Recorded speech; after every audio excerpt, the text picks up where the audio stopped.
So we will just start. Give me a minute.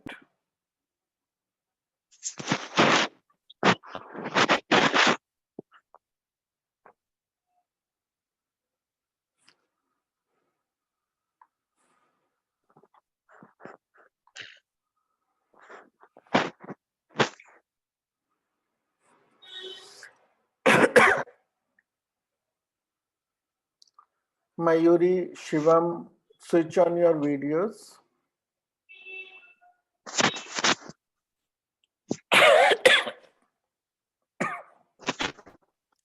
महिमा, महावीश, बेटा सब वीडियो ऑन करिए अपना.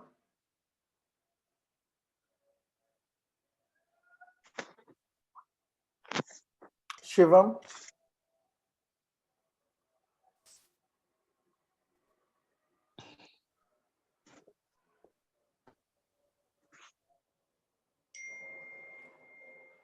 Shivam, switch on your video.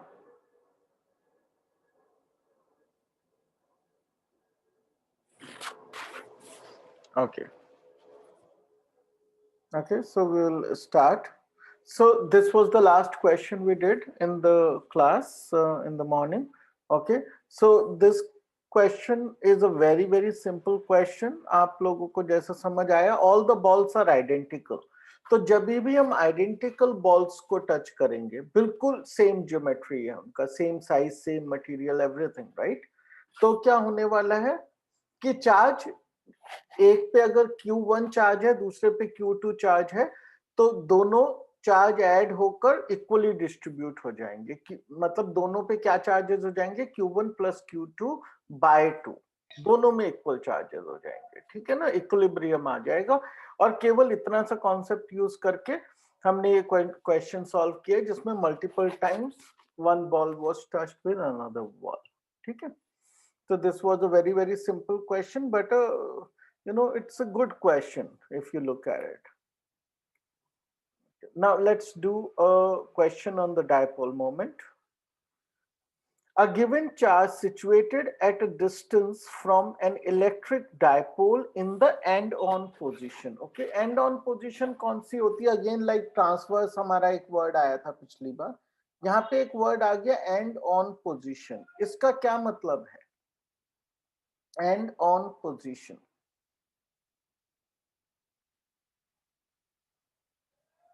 Anyone? Keep your videos on, बेटा videos नहीं of करिए प्लीज. एंड ऑन पोजीशन का क्या मतलब होता है डायपोल में?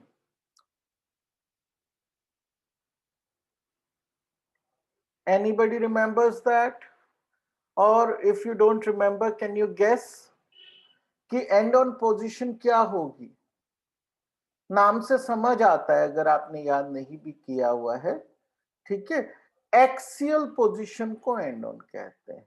मतलब उसके एक्सिस पे अगर पॉइंट है तो उसे एंड ऑन पोजीशन भी कहते हैं. ठीक है, तो अब ये है, एक डायपोल है हमारे पास कहीं पे, ये माइनस क्यू प्लस क्यू, और यहाँ पे कोई पॉइंट है ऐसे, यहाँ पे कोई भी चार्ज रखा गया है और उनके बीच में जो डिस्टेंस है मान लीजिए वो r है, और जो फोर्स है इस समय जो इस पे लग रही है मान लीजिए वो F है. That is what the question is. Now he is asking if this distance is doubled. ये r की जगह इस पॉइंट पे हमने 2r तक ले गए इसे, तो यहां पे फोर्स क्या होगी? What will be this new force F1? How will we do this question?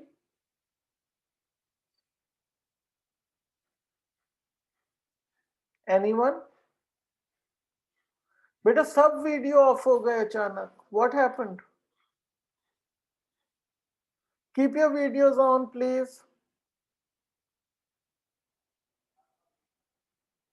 हाँ, तो क्या होगी ये फोर्स? ये बहुत ही आसान क्वेश्चन है, हमें कैलकुलेशंस ना के बराबर करने हैं. इसमें कैसे करेंगे क्वेश्चन को? डायपोल मोमेंट में जो हमने फोर्स का और फील्ड और फोर्स तो एक ही बात है क्योंकि हम चार्ज को चेंज नहीं कर रहे हैं. तो उसका क्या रिलेशन याद किया था अभी हमने कुछ समय पहले? What did we find? It was -2p by 4πε0 तो होता ही है, इंटू r³ था, ठीक है ना? ये हमारा क्या था? E था, तो फोर्स क्या होगा? Into this into Q, right? तो दिस इज द फोर्स। तो कुछ भी चेंज नहीं कर रहे हम, केवल r को चेंज कर रहे हैं, तो ये सब तो कांस्टेंट हो गया ना हमारे लिए। तो we can say force is proportional to 1/r³। अब डिस्टेंस को डबल कर दिया तो फोर्स कितनी हो जाएगी? F1 will be F/8, 2³, right? Understand? The force will be F/8। अगर हम डिस्टेंस डबल करते हैं तो फोर्स 8 टाइम कम हो जाएगी। अगर ये डायपोल की जगह आइसोलेटेड चार्ज होता तो 4 टाइम्स होती फोर्स, स्क्वायर रूल लगता।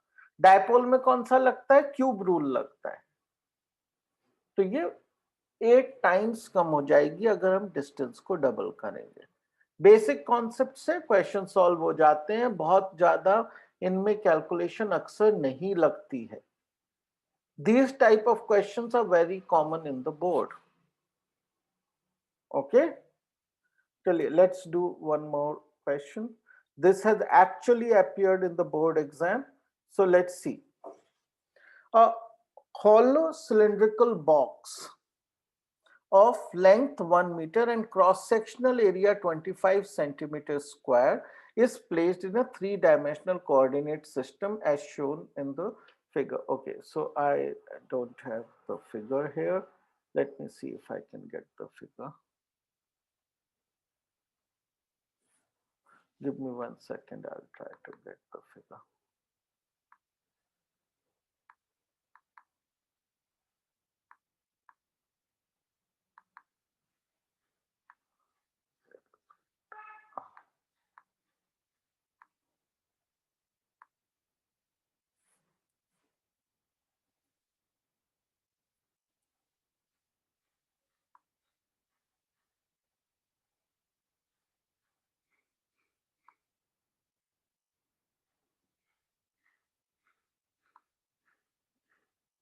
ठीक है, ये फिगर है हमारे पास।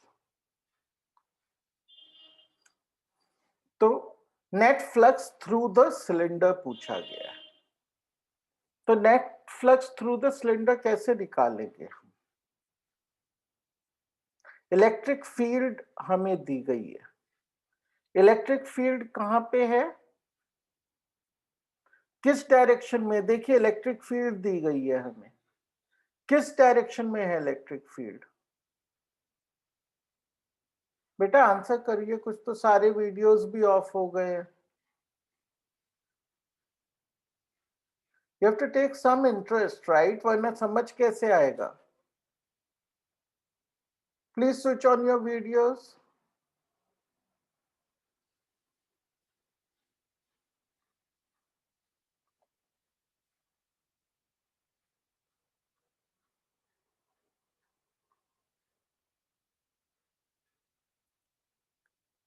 Switch on your videos.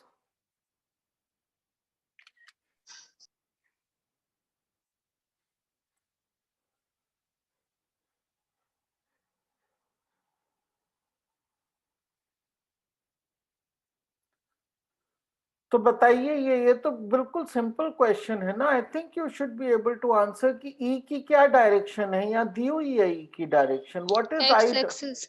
X axis में जा रही है, तो ऐसे जा रही है यहाँ पे ई, राइट? आई केवल एक ही इसका कंपोनेंट है आई की डायरेक्शन में, और उसकी मैग्नीट्यूड क्या है? मैग्नीट्यूड ये है 50x, ठीक है?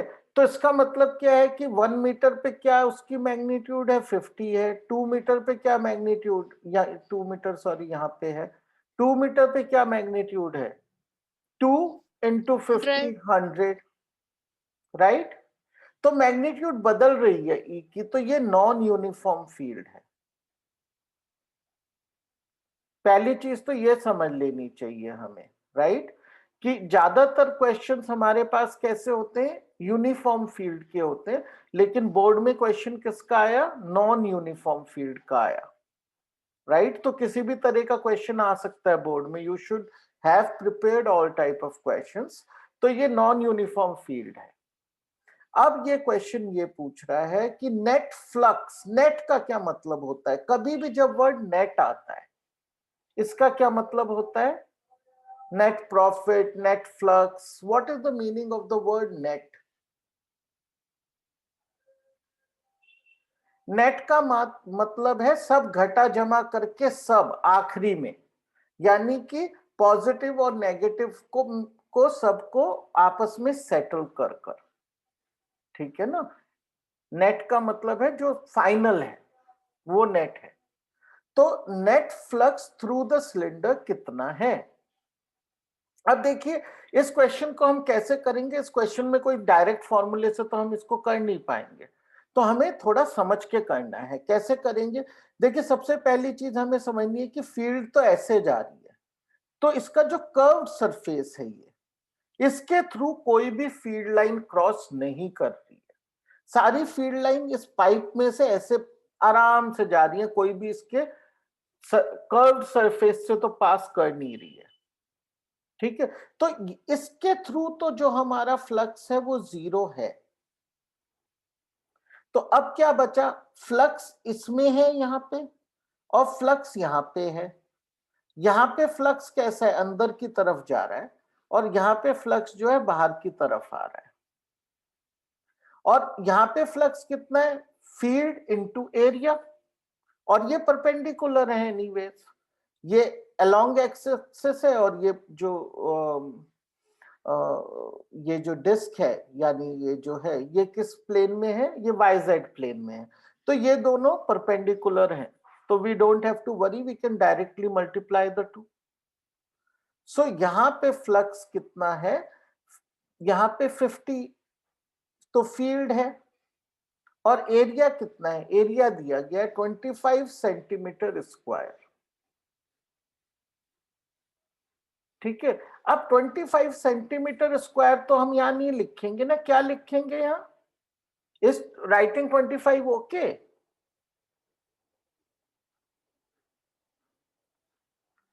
एसआई यूनिट में लिखना है ना हमें नंबर्स को, centimetre square is not SI unit. 25 लिखने की गलती हम नहीं कर सकते, क्या लिखना पड़ेगा, इसको मीटर स्क्वायर में लिखना है। और क्या है ये मीटर स्क्वायर में, what is 25 centimetre square in metre squares,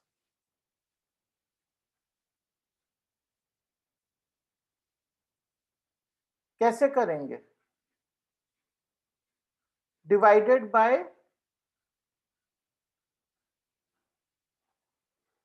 right, right.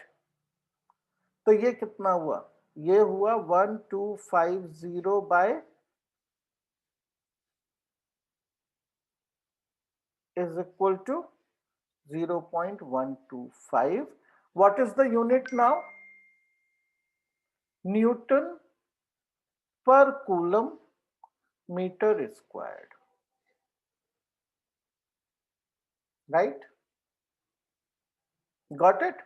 तो ये हो गया फ्लक्स यहां पे जो अंदर जा रहा है, और उसी तरह से यहां से फ्लक्स बाहर भी आ रहा है, तो इनवर्ड फ्लक्स था ये।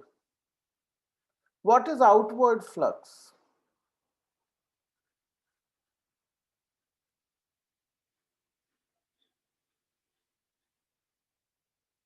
आउटवर्ड फ्लक्स क्या होगा, वो होगा 100 into 25 by which is equal to 0.25 newton per coulomb metre square. तो नेट फ्लक्स कितना हुआ, this minus this, right, is equal to 0.25 minus 0.125 which is 0.125 newton per coulomb metre squared. तो ये हमारा नेट फ्लक्स हो गया। This is the answer to the first part. Now he is asking What is the charge enclosed by the cylinder? यहां तो कोई charge दिखाई नहीं गए हैं, कैसे पता चलेगा सिलेंडर के अंदर कितना चार्ज है? सिलेंडर के अंदर कुछ चार्जेस होंगे, इसीलिए वेरिंग फील्ड है। कैसे पता चलेगा?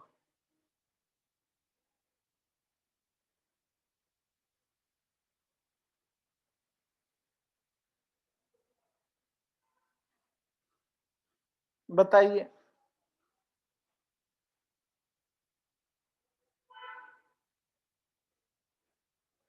कैसे पता चलेगा? कुछ आइडिया तो लगना चाहिए ना, कैसे पता चलेगा? We will have to resort to Gauss's law. What is Gauss's law of electrostatics? क्या बोलता है वो? That the net flux is equal to charge enclosed by epsilon naught. So Q should be equal to the net flux into epsilon naught.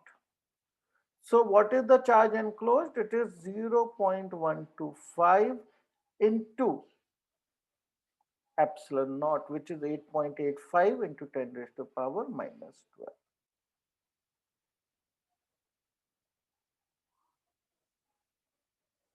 Okay. So which is a number which is very close to 1.1. So that, because this is 1 by 8. See, think of this number as 1 by 8. That will make your life a lot easier. Think of this number as 125.125 as 1 by 8. 1 by 8 into 8.85. That is close to 1.1, right? So 1.1 into 10 raised to the power minus 12. What is this? Coulomb. So देखिए, even these calculations can be made very simple. As I told you in one of the classes, as we do questions, we will also see at how to make these calculations simple, right? Multiplying these two numbers can take time. But if you remember that 0.125 is nothing but 1 by 8, then this calculation suddenly becomes very, very easy. Okay, so the answer is 1.1 into 10 raised to the power minus 12 coulomb. Okay, this was a board question we just did. Okay, let's do this. Two charges of magnitude 4q and minus q are located at point a comma 0 and minus 3a comma 0 respectively. What is the electric flux due to these charges through a sphere of radius 2a with the center at the origin? Okay, so these are very typical questions that can appear in the board. कैसे करेंगे इस तरह के question को? सबसे पहले हमें इसको ड्रॉ करना पड़ेगा. ओके, तो देखिए ये कहां पे है प्लस 4q, कहां पे है plus 4q? Eight a comma 0, यानी यहां पे मान लीजिए a है डिस्टेंस, तो a कॉमा 0 पे क्या है? 4q है, और माइनस 3a कॉमा 0, तो ये हो गया, ये हो गया, ये माइनस 3 हो गया. ठीक है, यहां पे क्या है? माइनस q चार्ज है इस point, right? What is the electric flux due to these charges through a sphere? Through a sphere of radius 2a, यानी ये 2a है पॉइंट और ये 2a है, तो स्फीयर ऐसे जा रहा है.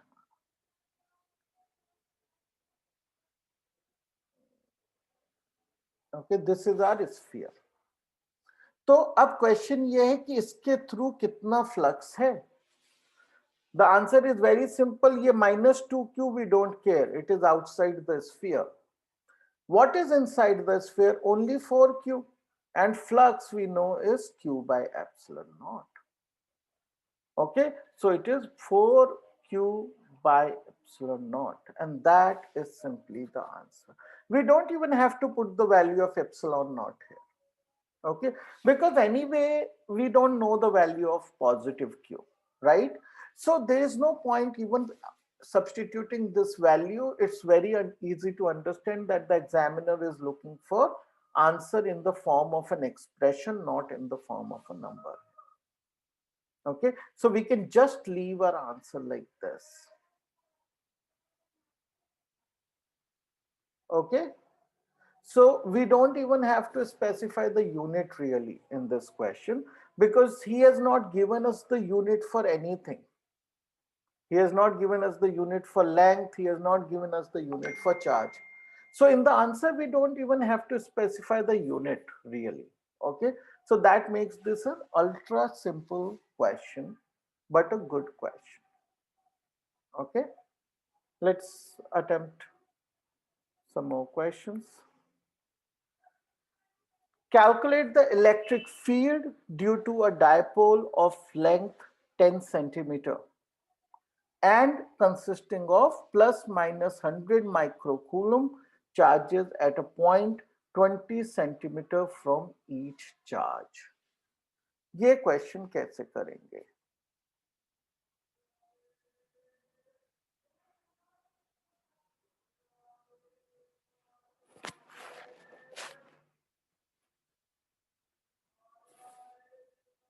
बताइए कैसे करेंगे इस क्वेश्चन को?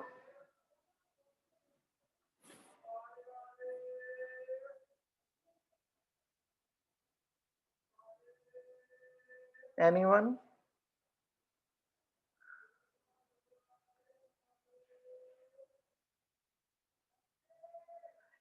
Can you figure out what is the configuration in this question? Configuration क्या है charges का? See, questions में आपको draw करना पड़ेगा हमेशा. Okay, calculate the electric field due to a dipole of length 10 centimeter. So किस तरह की सिचुएशन है? ये है जिसमें यहाँ -100 माइक्रोकूलम है, यहाँ पे +100 माइक्रोकूलम, और ये डिस्टेंस कितना है? 10 है, यानी कि 5 और 5 है.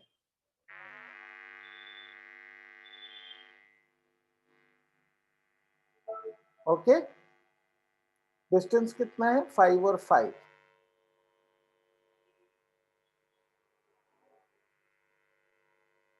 Just a second, there is a flicker in my screen.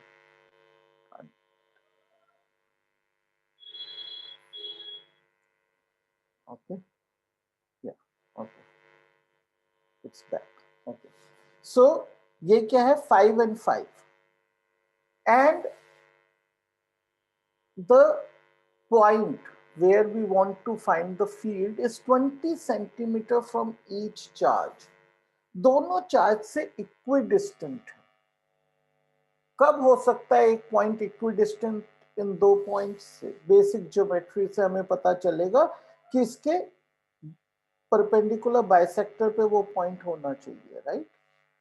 So the point is, let's say ऊपर जगह कम है, I will say this is the point जहां पे ये डिस्टेंस जो है ये 20 है, तो ये भी 20 होगा. अब क्वेश्चन केवल ये है कि व्हाट इज द फील्ड. पहले ये ड्रॉ करना है, ठीक है ना? तो ये डायरेक्शन है हमारे पी की, right? And what is p? P is equal to 10 into 100 into 100 into 10 raised to the power, because it's a micro, -6. Okay, so which is 10 raised to power -3. So this is the value of p. Now p is directed from positive in this direction. Now the field is in the equatorial plane, so it will be directed in this direction. Okay, and what will it be? Okay, this is not, 20 is not much bigger than 5. Okay, so since it is not much bigger than 5, we cannot use the simplified formula here. We will have to say E is equal to, okay, 1 by 4 pi epsilon naught into P. by r square plus a square raised to the power 3 by 2. Okay. Now r square plus a square under root. Okay, what is r square plus a square under root? That is already given to be 20 here, but 20 centimeter, which is equal to 0.2 meter, right? So we don't even have to do this calculation. We already know this number, 0.2. Okay, so we can find E. This is what? 9 into 10 raised to the power 9 into what is P? 10 raised to the power minus 3.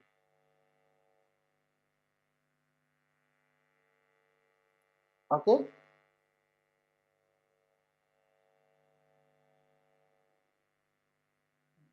Just a second.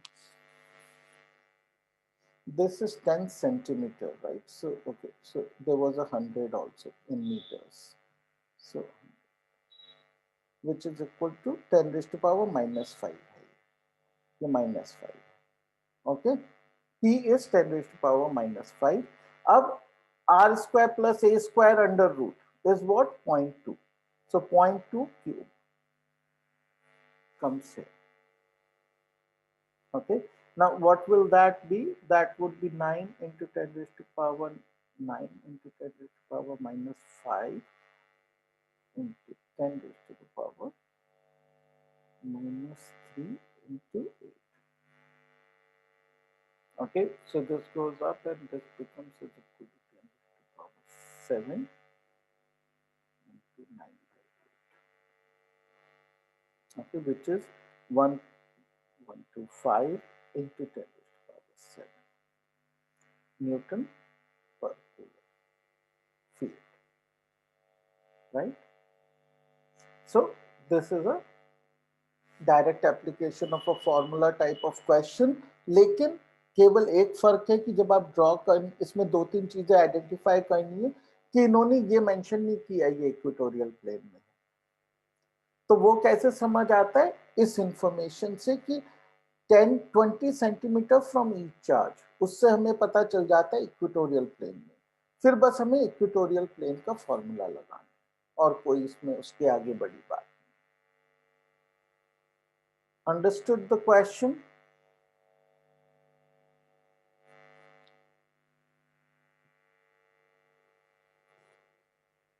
Any doubts?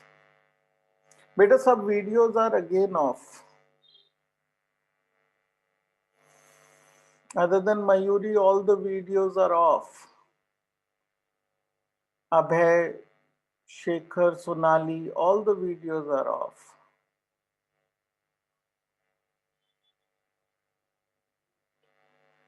देखिए attendance irregular भी है, फिर आप आ रहे हैं तो video on नहीं कर रहे हैं, किसी you are also not participating in the discussion, तो मुझे बहुत चिंता होती है कि आप लोग कैसे सीखेंगे इसको।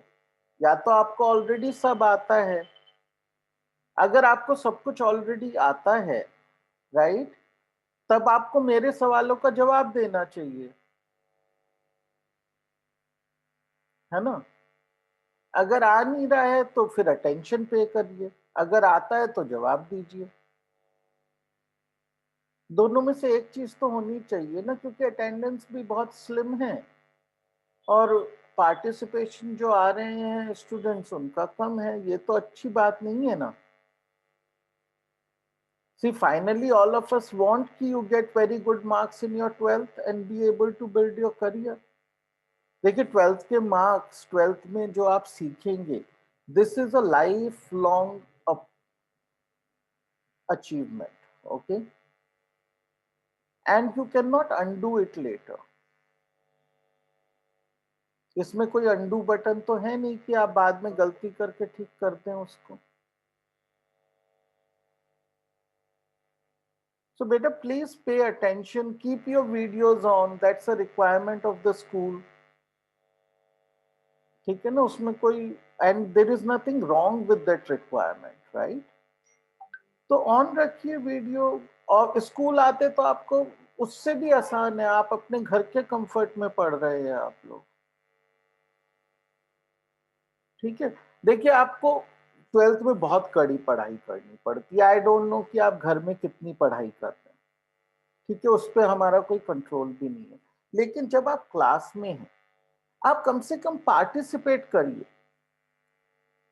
सी, जहां कम अटेंडेंस एक बुरी बात है, लेकिन आपके लिए तो बड़ी अच्छी अपॉर्चुनिटी है ये, क्योंकि आप इंडिविजुअली बोल सकते हो। इतने इतने कम बच्चे तो ट्यूशन क्लासेस में नहीं होते हैं, वहां पे 50-50 बच्चों को पढ़ाते हैं टीचर्स। ये तो आपको पर्सनलाइज ट्यूशन समझिए मिल रही है स्कूल में। जब आप आ ही रहे हैं क्लास में, you are at least better than other students because you are attending the class. तो आपके पास देखिए कितनी अच्छी अपॉर्चुनिटी है, 4-4 बच्चों की ट्यूशन क्लास। आपको 50,000 रुपए महीने में भी नहीं मिलेगी कहीं पे। सब लोग 50-50 बच्चों को पढ़ाते हैं एक साथ, राइट? तो इसका बेनिफिट उठाइए, आइए। और कोई आप गलत जवाब देते हैं तो ऐसा तो है नहीं कि कोई आपके ऊपर कुछ कहता है उसमें। पार्टिसिपेट करिए और मजे लेके पढ़िए। फिजिक्स से इंटरेस्टिंग कोई सब्जेक्ट नहीं है इस दुनिया में, not even mathematics, right? We can say that about any subject, but definitely physics तो जो पढ़ते हैं they can swear by it, right? तो थोड़ा सा इंटरेस्ट लेके करेंगे तो मुझे भी पढ़ाने में आनंद आएगा, आपको पढ़ने में आनंद आएगा। ठीक है, चलिए आगे बढ़ते हैं। Okay, let's look at this. Given an uniform electric field, okay, now this, as you can see, is uniform and is directed in the x-axis.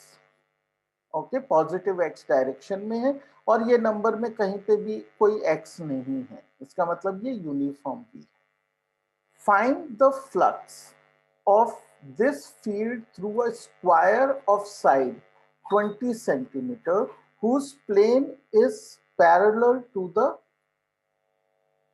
YZ plane. ठीक है, what would be the flux through the same square if the plane makes an angle 30 degree with x axis? ठीक है, तो सबसे पहला part क्या करना होता है इस तरह के क्वेश्चंस में, हमें सबसे पहले इसको ड्रॉ कर लेंगे, क्योंकि ड्रॉ करने से ही हमें एग्जैक्ट सिचुएशन समझ आती है। ओके, तो क्या है हमारे पास, ये एक्स एक्सिस है, ये एक्स एक्सिस है, और जो हमारा स्क्वायर है वो इससे परपेंडिकुलर है, ऐसे। ठीक है, और ये हमारी जा रही है फील्ड, और फील्ड की जो वैल्यू है वो कितनी दी गई है यहाँ पे, वो दी गई है 2 × 10⁻³ न्यूटन पर कूलम। ओके, ये फील्ड जा रही है। अब इसका एरिया क्या है, क्योंकि ये साइड जो है इसकी वो दी गई है हमें 20 centimetre which is equal to 0.2 metre. तो एरिया क्या हुआ, what is area, 0.2 square, right, which is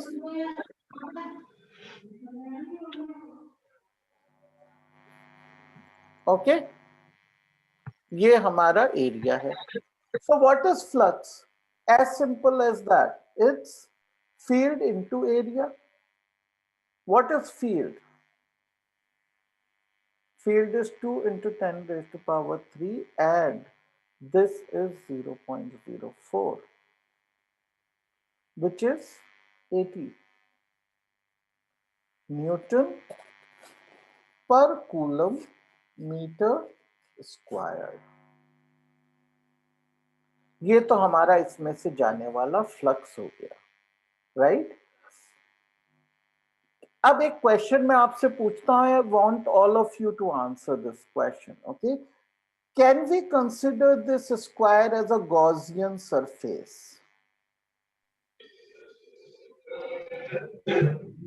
Yes, sir. Okay, Mayuri, what do you say? Is this a Gaussian surface? Yes, no. Yes, sir. And Sonali, what do you think? Is this a Gaussian surface?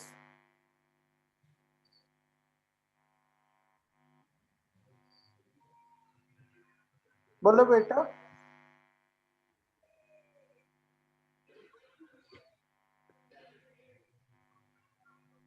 Yes, sir. अबे आपको क्या लगता है Gaussian surface है ये जो square है?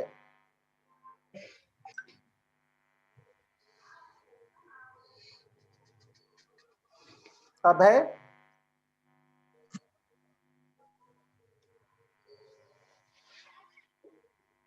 You have to answer something right. ये गॉसियन सरफेस है या नहीं है? डोंट वरी अगर आंसर गलत है. सर. ओके देखिए गॉसियन. अच्छा, can somebody answer this question? Gaussian surface की एक्चुअली देखा जाए तो एक ही इंपॉर्टेंट प्रॉपर्टी होती है. क्या होती है? कैसा होता है गॉसियन सरफेस? सर वो स्फेरिकल होता है एक्चुअली में. तो नो, स्फेरिकल होना जरूरी नहीं है. मतलब अक्सर स्फेरिकल हम देखते हैं क्योंकि सिमेट्री होती है उसमें. वो कुछ भी हो सकता है. वो तो आलू की शेप का हो सकता है, right? Means there is no okay restriction. Sir. लेकिन स्फीयर किस तरह का सरफेस है? अगर आप स्फीयर बोल रहे हैं, किस तरह का सरफेस है स्फीयर? या एक आलू किस तरह का सरफेस है? क्लोज्ड है. गॉसियन सरफेस के लिए जरूरी है कि वो एक क्लोज्ड सरफेस हो, राइट? Yes sir. ये तो ओपन सरफेस है, ये बंद तो है नहीं, राइट? अगर क्यूब होता, क्यूबॉइड होता, पाइप होता, कुछ होता तो बंद हो सकता था, सिलेंडर होता. ये तो केवल एक शीट है, ये बंद नहीं है सरफेस. तो गॉसियन सरफेस ये नहीं हो सकता. Okay now, what is the second part of the question? What would be the flux through the same square if the plane makes an angle of 30 degree with the x-axis? ठीक है. अब इसी ऐसा ही एक स्क्वायर है मगर वो ऐसे है. The plane is making 30 degree angle.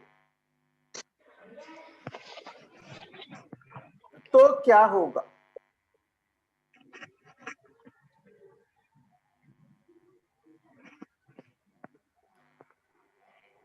तब क्या होगा? हमारा क्या फॉर्मूला होता है इसका? It is E dot A होता है ना. मतलब E इंटू ए कॉस थीटा. Cos theta. लेकिन थीटा, इसमें यही ट्रिक है क्वेश्चन में कि थीटा क्या होता है? थीटा होता है फील्ड जो ये जा रही है और नॉर्मल का एंगल. हमने यहां पे इसने दे दिया the plane makes an angle of 30 degree. तो नॉर्मल कितना एंगल बना रहा है? 60 डिग्री. कॉस 60 की वैल्यू रखेंगे सर इसमें. हाँ, वही ट्रिक है. काफी सारे स्टूडेंट्स इतने सिंपल क्वेश्चन में, क्योंकि एकदम पढ़ते हैं, फॉर्मूला याद किया हुआ होता है, प्रैक्टिस की हुई नहीं होती, तो क्या होता है, फटाफट गए और लिखा 60√3/2 की वैल्यू डाली, आंसर गलत, राइट? तो यहाँ पे 60 आएगा, तो ये हो जाएगा हाफ, यानी 40 हो जाएगा आंसर. ठीक है, एज सिंपल एज दैट. देखिए क्वेश्चंस बहुत आसान आते हैं बोर्ड में. बहुत कम क्वेश्चन ऐसे होते हैं, मतलब 90% पेपर कठिन नहीं है अगर आपके कॉन्सेप्ट्स क्लियर हैं और बेसिक प्रैक्टिस हुई हुई है.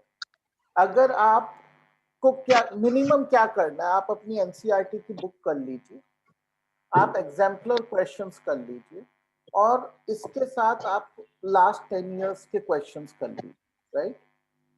You can get full marks also. उतनी प्रिपरेशन भी काफी होती है.